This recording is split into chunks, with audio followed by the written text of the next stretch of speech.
confidence, and character. We are located in Ochicha, Obi, Kingo, Imo State.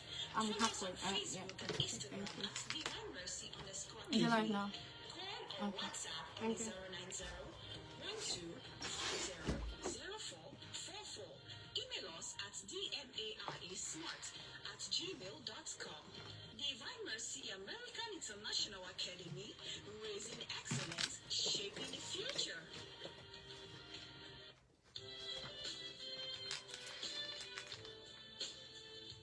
Have you ever wondered where to report cases of human rights abuse, corruption, bad governance, or a breach of the rule of law? Worry no more. Tune in every Wednesday at 2 p.m. for CC on Oziza 96.1 FM Owerri, platform to speak up and take action. Brought to you by C-Advocate Newspaper and TV, a subsidiary of CSAAE in partnership with Oziza FM and the Ubenwande Foundation. Join your host, Blessing Iriaka, as we listen, report and advocate for a just society. Watch us live on C-Advocate Newspaper and TV Facebook page or Oziza FM Facebook page. You can also stream us via Oziza FM online radio. Together, let's build a society where everyone is heard. See something, say something.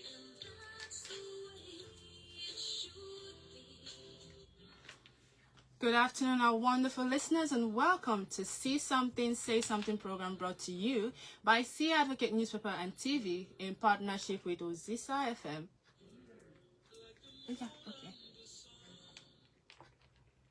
Good afternoon, listeners, and welcome to the See Something, Say Something program brought to you by C-Advocate Newspaper and TV in partnership with Oziza FM and the Ubenwande Foundation.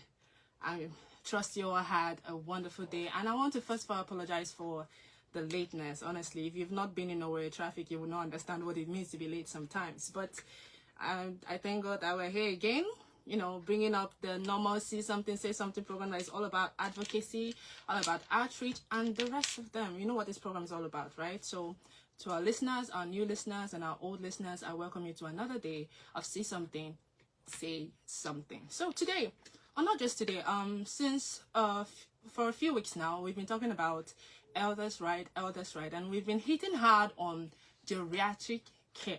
We've been hitting so hard on geriatric care, what's about, what not, and what is, all of that.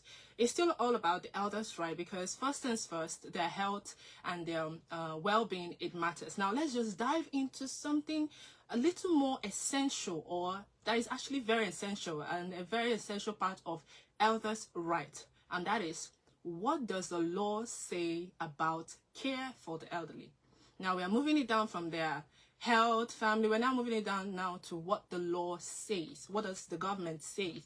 What does the government in general think, or what does it mean to them when it comes to care for the elderly? And that's what we're going to be talking about today. So let's talk about, let's just say, okay, in many African societies, especially in Nigeria, you know, caring for the elderly is something that is it has been like a moral responsibility, and it has been passed down from generations to generation. It has been something that everyone has been has taken as a duty to do among themselves, like between themselves. They're like, this is our duty, we should take care of the elderly ones, right? So it's a traditional something. But now let's just move it from traditional to the legal part. So there are questions to be asking today. Are there legal protections for older persons? Do families have legal responsibilities? And what happens when elderly people are neglected or abused? These are the questions we're going to be asking today. And to be a part of this conversation, numbers to call are 0704 489 6111. 0704 489 6111.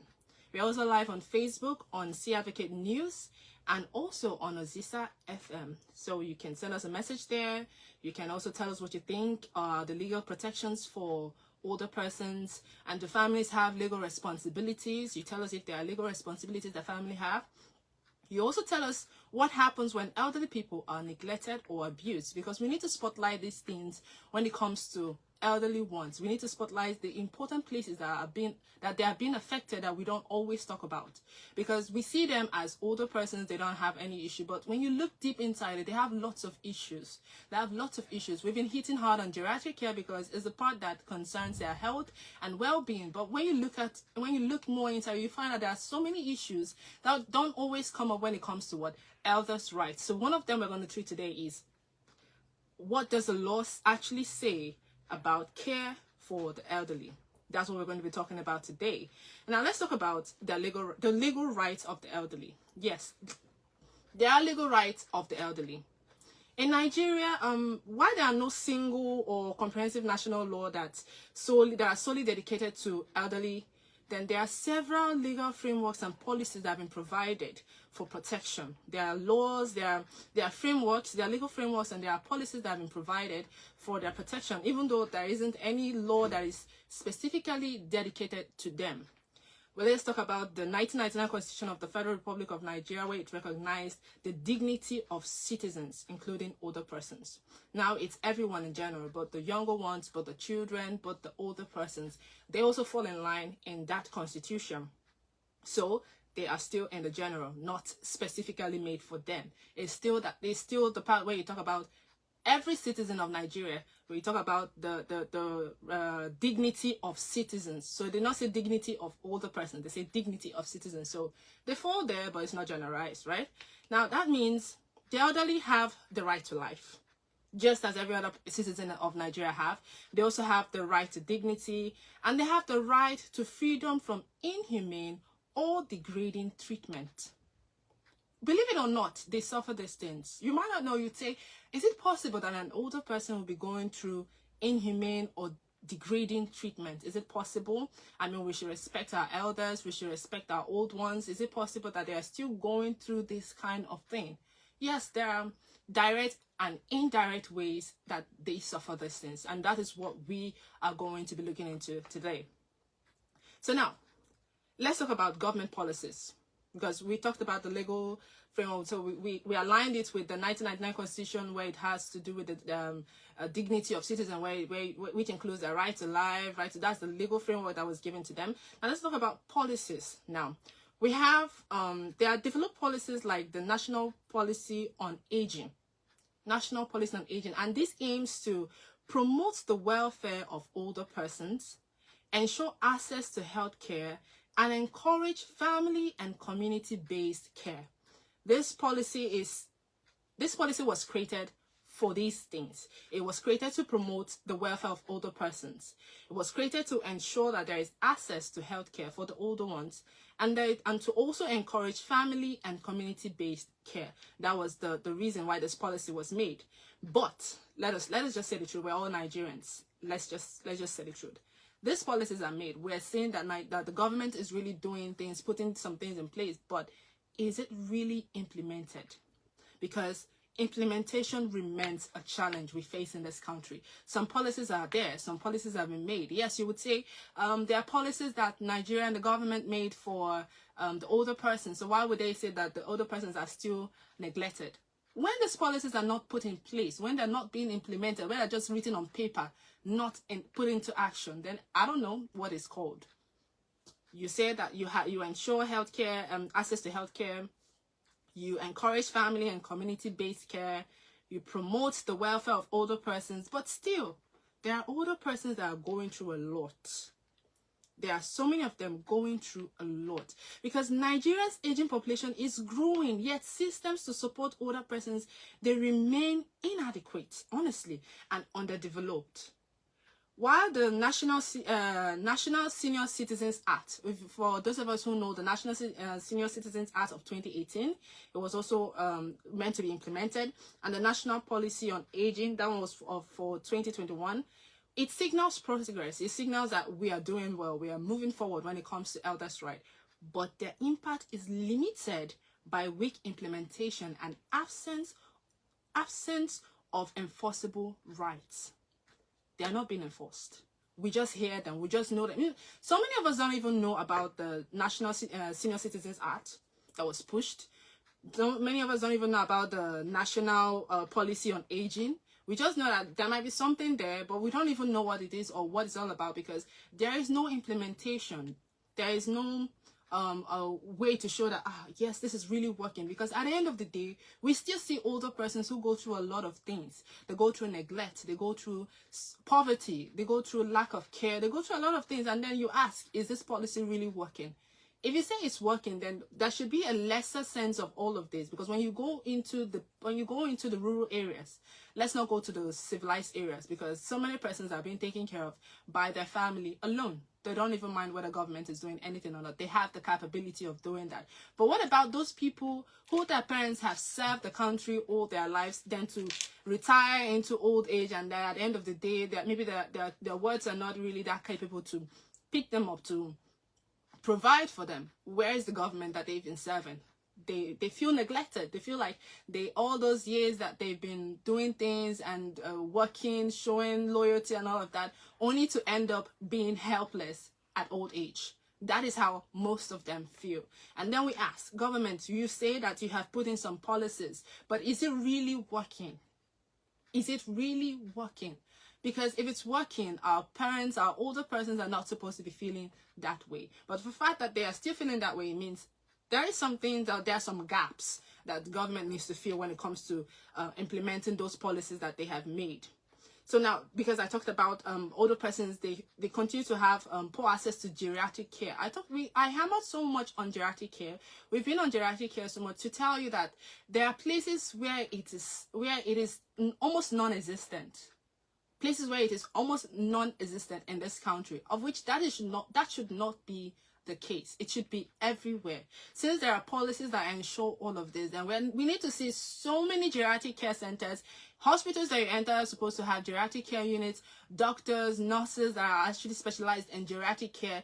The nursing curriculum should be geriatric care should be added in the curriculum, even not just nurses, even the med-surg students, everybody in health sciences, they should have something concerning geriatric care there. But we don't see these things, and then we say, is it really working, right? Because if the policies and the legal frameworks that are actually put in place for them, if they're really working, then these things are things we ought to see, not just hear or read that there's a policy of 2018, this one, that one, so it was made up. What actions were put in place to follow it up? And if these actions have been abandoned, isn't there a plan to bring it back up? Isn't there a plan to revive it? Because our older persons, they are slowly going into a stint.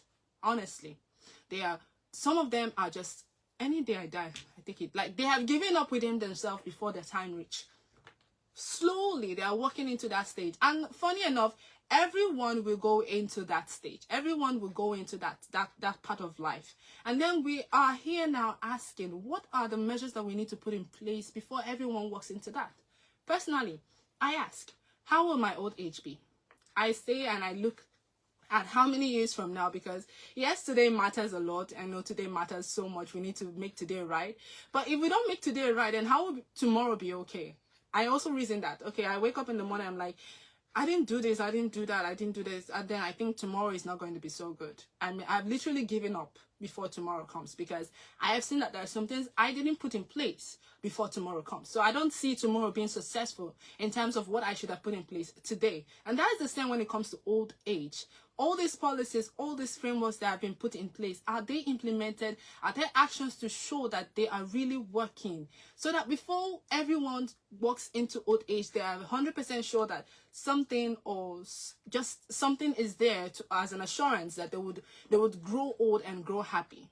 These are the questions that we're asking. And then we have a family responsibility under the law.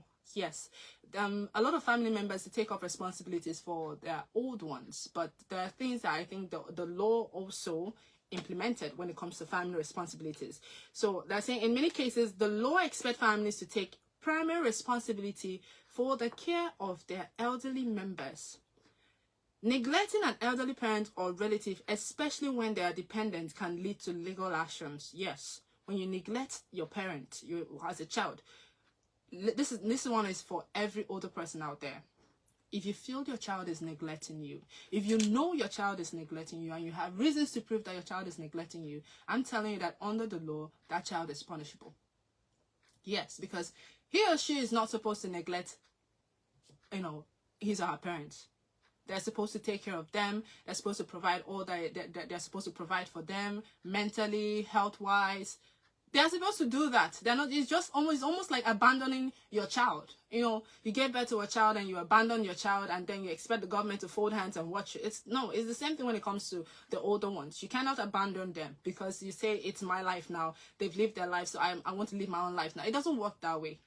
No, everything works hand in hand. Taking care of our elderly has been a traditional something. So we cannot say because modernization have come, we begin to forget some of our traditional practice that actually makes us a better society, that actually gives us a grounded root as Africans. We cannot just forget some of those things. There are things we can do away with, but there are things we should hold on to and not let the idea of civilization just take it away. We cannot just grow up and then we forget that we have parents. Yes, life is hard. It's hard for everybody out there, not just you. So you cannot just say, let me think about myself now. You think about your older ones, because they thought about you when you were in the womb. They thought about you when you were growing. They thought about you when you started taking your first step to your school, to your education, to your feeding, to your dressing. They thought about you at every stage in your life. So why are you not thinking about them now when it's their turn to be taken care of? So parents, older ones, grandpas, grandmas, mommy, daddies, if your words are not taking care of you the way they should, please bring them to the law, because there are legal consequences for that. And then there's social welfare intervention. When you feel that my child is not doing what he or she is supposed to do, there are social welfares that intervene in this. They come and they look into the matter and they reprimand that these people, those children, those people that are in charge are supposed to be taking care of their children, do so. They make sure of that. So now we've talked about the legal frameworks, right? Where the law comes in and where the law doesn't come in. Now let us ask ourselves one more question. Where has the Nigerian government fallen short? We've seen that they have put in place a lot of practices. We've seen that they've put in place a lot of policies, a lot of frameworks, and everything all together. We've seen all of that. But there's still a gap. There's still a gap that they have not filled. And this gap is what is making it look like the older ones are not really getting what they're supposed to get. Or yes, not even making it look like they are not really getting what they're supposed to get. Because government I think there's a loophole that they need to fill, a void that they need to fill, but they have not filled it. So let's just look at one or two of them. So say, okay, while the Nigerian government has made efforts through policies and pension schemes, significant gaps remain in implementation. We have access to healthcare. Those gaps, they need to fill that. They need to make sure that it's complacent access to healthcare and legal protection. Like, it's not just the one that generalizes all of them. There should be one that says this is for the older ones. It's a kind of specialized protection. It's kind of legal specialized protection for the older ones. It's not just the one that you say every citizen of Nigeria falls under. We should talk about, because they have children's right, right? Yes, they have children's right. They have adults' right. So they should have older ones' right as well. They should have one that speaks directly to the older ones. Those legal that's a legal protection that government in general has fallen short. That is the loophole. It's the void. It's there. I mean, when you have a direct law that demands that this happens when this happens, and that too for the older ones, then I think some things will actually fall in line.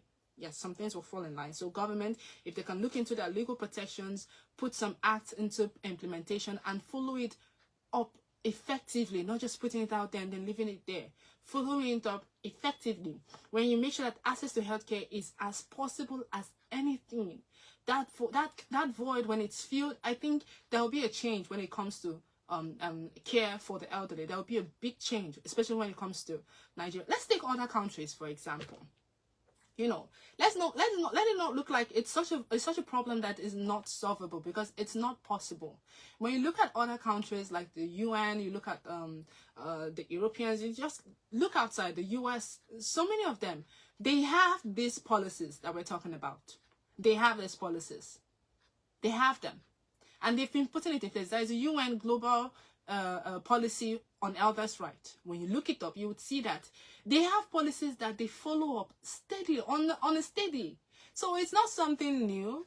It's not something that is sounding weird. It's not. It's something that has been there. It's just, we just look at it and then remove our eyes and look at it because it seems so common, but it's not common. When you truly look at what the older ones go through most of the time, you know that this is not just common. It's not at all, because these policies that the UN Global Rights for Elders' Rights, this policy that was implemented by them, that was made and implemented by them, they saw the importance of it. They saw how important it is when it comes to the older ones, the elders. They saw it. They know that these people need this as much as every other person in the world. And then they decided to focus, and they put all their energy and all that focus on them. So those policies were not just made, they were implemented. That's why when you go to other countries, you will see this issue of geriatric care, they take it more serious. This geriatric care that we've been talking about, you see persons who deliberately just want to get the knowledge here and then they run, because they know that other countries, they know the importance of it and they hold it. They know very well that everybody needs it and they hold on to it. But in our country here, I see otherwise. I mean, I don't see something that really show that we understand what the importance of elders' right really means. We just see it as an ordinary something. We see it as an everyday something, but it's not. It's not ordinary. It's not common. It's a problem. It's a problem that can be sorted out if we really put interest inside it. If we really put all the energy and focus that we need inside of it. The geriatric care is a personal something that anybody can do. If government set up the unit, it's okay. Private hospitals can do the same. Children can take their parents to old people's homes. You know, they can do all those things. It's something that you can do on their own. But now, what about the one that government does? Because when government put hand into something, let's just say the truth, they make a kind of big change. You know, a change that one person can make, government can make it big time, full time. That's why every time it looks like we're clamoring on government. It's not as if we just want to call government because we don't know what to do. We call them because we believe that when they put that energy that is supposed to be put inside, when they put it, there will be a change. There will be a difference. I mean, they will do a lot more than an ordinary citizen can do. They will go as far as possible, put in all the resources, put in all the research. They will do a lot. They will even go as far as bringing the foreigners into the country to come and teach us if we don't know how to do it. Maybe teach us how to do it. They can do that. We know that. They can do it. But, you know, I don't know. That's why every time we always clamor on government. And these are the places where they need to feel. These are the void they need to fill. They need to make access to healthcare very important. They need to provide more legal protections just for the older ones, not a general term. When you say there are legal protections, now they have right to life, they have right to this. Those are the ones that are generalized. Even a child and an adult, a younger adult, has all those rights. But the one that is just specifically made for the older ones, they should sit down. They have the capacity to do that. They have the people to do that. They have the people that will sit down and do this. They should now go to work. That's why we voted them there. We didn't vote them there just to answer names or titles. We voted them to work for us. We voted them to think for us what we cannot think for ourselves. We voted them to be a faster or longer legs to things for us, because not everybody can be there. But when you put someone who has the mindset, who has the zeal, who has the interest, and who wants that the country should go forward, when you put them there, then these things need to be seen. Because if not, everybody can decide to be the president or decide to be the governor or whatever.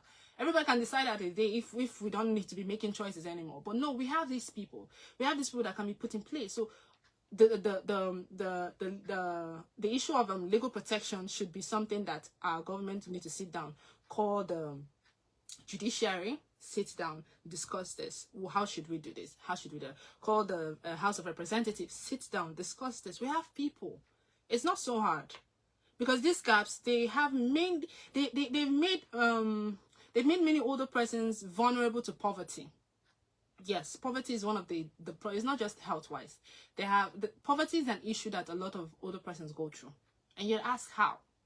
This person literally worked for the government for how many years and retired, and how exactly is he still under poverty? It happens. Go there and you'll see it. They are vulnerable to neglect. They are vulnerable to abuse. Abuse is not just when you come and beat up an old man. Or there are many ways you can abuse an older person. Mentally, you can. Let me use one example. Let me use one relatable example. When you go to a bank now, you see maybe a son or a daughter carried her mother or his father to the bank, and then they are trying to do one or two, arrange their bank. And then because they know that as of that moment, they don't even know what's going on. They don't even know. All they know is my son can do it, my daughter can do it. And then the son or daughter knows that, my father will not know if I do one or two to his account. And then before it's going to be shifting. And before the man or the woman even know what's going on, they've shifted like 1,000 or 2,000 to their account. And some of these bank people might not even question, because at the end of the day, it's family, right? It's your son, it's your sister. I mean, can your sister really steal from you? Can your son steal from you? Can your daughter steal from you? I mean, those are questions they would ask. But it happens, and that is abuse, right? You have abused them. You went into their privacy. You went into their accounts. You shifted money without. You didn't even explain to them what that money was for, how that money is to move. You just did it because now old man they do now. Waiting old man know. Waiting old woman know. She go know. She sabi press phone. She know when I don't put her pin. She even know her pin. Because you have access to that, you then take advantage of that. Taking advantage of them is abuse. You don't need to beat them up before you know it's abuse. Taking advantage of them is abuse. So these are the things that government need to look out for when they're implementing these laws, when they're putting these policies. They need to look at that, okay, because of this, we have to put this. Because of that, we have to put that. Because if we don't, this will be neglected. They'll be taken for granted. And because they no longer have the strength that they used to have when they were younger to follow up these things, fight for their rights, shout for their rights, scream for their rights. They don't have that strength anymore. They just go with whatever is given to them.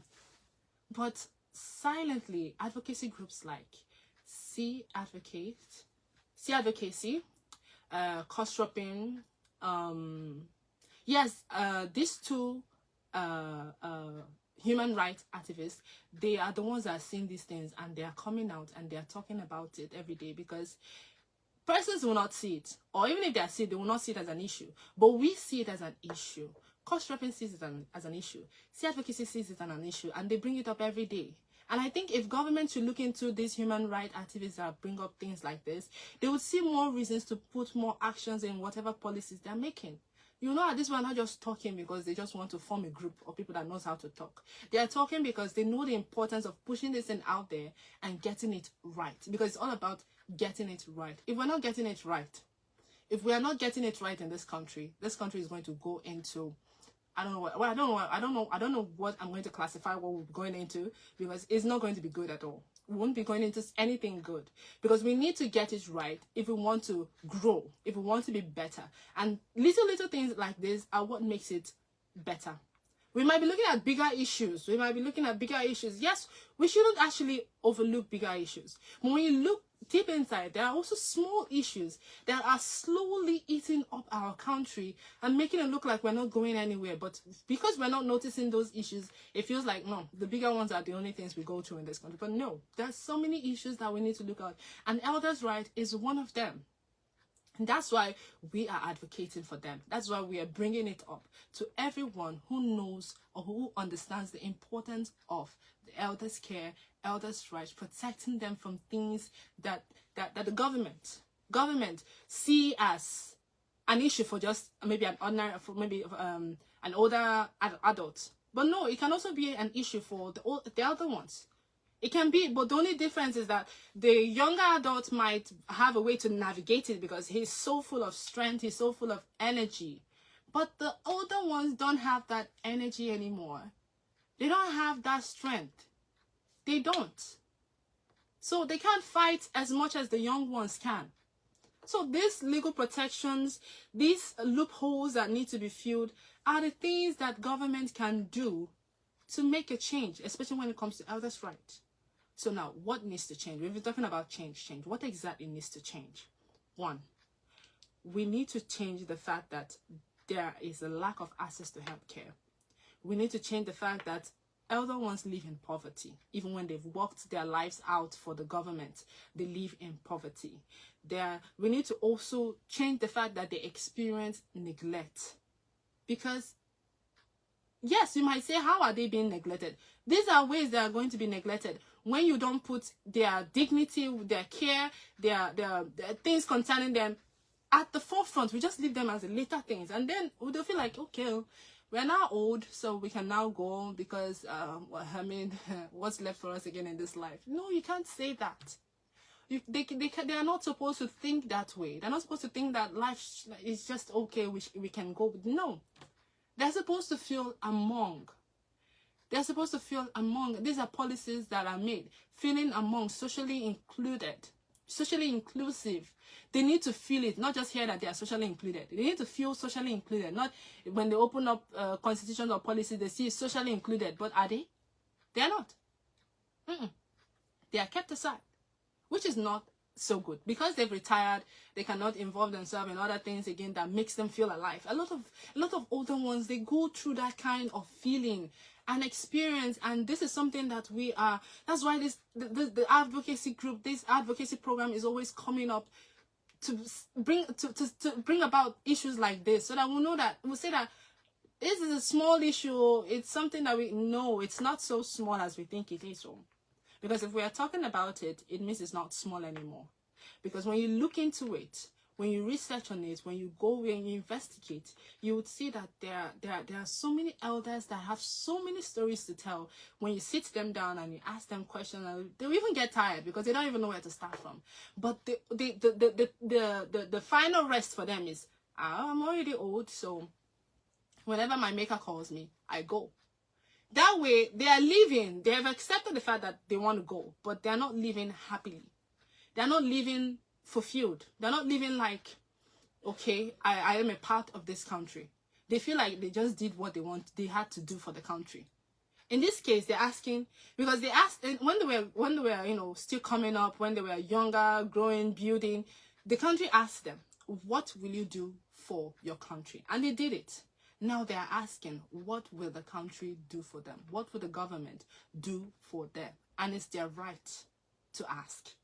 And it's the duty of every one of us, government, families, society, community, is our duty to what? Answer this question. What can we do for them? Because we ask them what they can do for the country, or the country asks them what they can do for the country. Now they're asking, what can the country do for them? And it's our duty to answer that because it's their right to ask. So, better implementation of existing policies, we should talk about that. More support systems like geriatric care centers, it should be of utmost importance.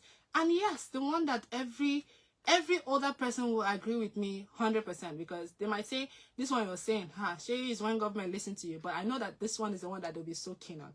A strong pension system. Please. The pension system, I don't want to say much. But if you ask other persons about their pension system, how it's going up, you would hear stories. Trust me. You would hear heartbreaking stories. And that's what leading me to say, please, government should put a keen eye and make sure that they create a strong pension system for them, so that at the end of the day, they still have something coming into their hands and then they can use to survive, because some of them don't have children that are that capable. Maybe before their children provide for them, something must have happened, but at least when they have one or two things coming in that they can use and sort one or two before their children does that, it will make them happy.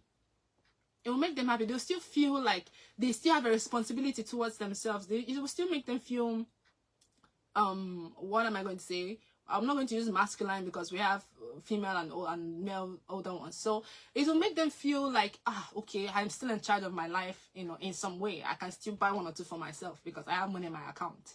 Right? Because the government is paying me, and because younger ones are working and they're getting paid. And then older ones, they're not working, but when they still receive that small pension, it helps. It goes a long way. It puts smiles on their face. It gladdens their heart. It makes them, even if they don't want to die today, they die happy. They die peaceful. They don't have to die thinking that the government have failed them. No, we shouldn't fail them. Government shouldn't fail them. Society shouldn't fail them. Community shouldn't fail them. We all should not fail them. So, elders' right. I think this is going to be the end of it, because it has been a wonderful topic from the beginning. I mean, we've been hitting hard on so many things, and this is going to be the end of elders' right. But let's just not end it that way. Let us just always remember that growing old is a gift. Yes, it's a gift that every one of us are going to receive. Some persons are not that lucky to receive it. We don't know. I can't say I'm going to be lucky to receive it, but life happens, right? But when you are given that gift of old age, we need to embrace it with happiness. And the best way to do that is by ensuring that a lot of things have been put in place. So that when that time reaches, you will be happy. Growing old, be happy. Believing that this world did not fail you and you did your part and the world did its part. So until next time, we're going to come up with a different topic. And as usual, it's going to be advocacy. We're going to be talking about things that concern you and I. Things that concern everybody. So until next time, my name is Esther Anonwa, and remain blessed. Thank you.